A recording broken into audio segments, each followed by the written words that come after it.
اللہم اغفر لنا قبل الموت، اے پروردگار موت سے پہلے ہماری مغفرت فرما، وارحمنا عند الموت، اور موت کے وقت ہم پر رحم فرما، ولا تعذبنا بعد الموت، اور موت کے بعد ہمیں عذاب نہ دینا، ولا تحاسبنا یوم القیامہ،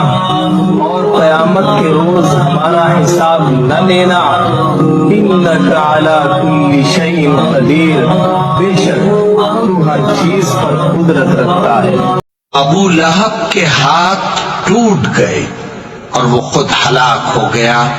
نہ تو اس کا مال ہی اس کے کچھ کام آیا اور نہ وہ جو اس نے کمایا،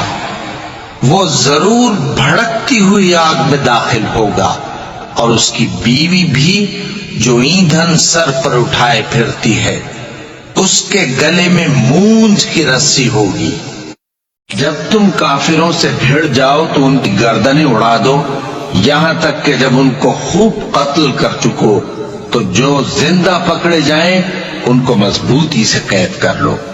پھر اس کے بعد یا تو احسان رکھ کر چھوڑ دینا چاہیے یا کچھ مال لے کر، یہاں تک کہ فریق مقابل لڑائی کے ہتھیار رکھ دے۔ یہ حکم یاد رکھو، اور اگر اللہ چاہتا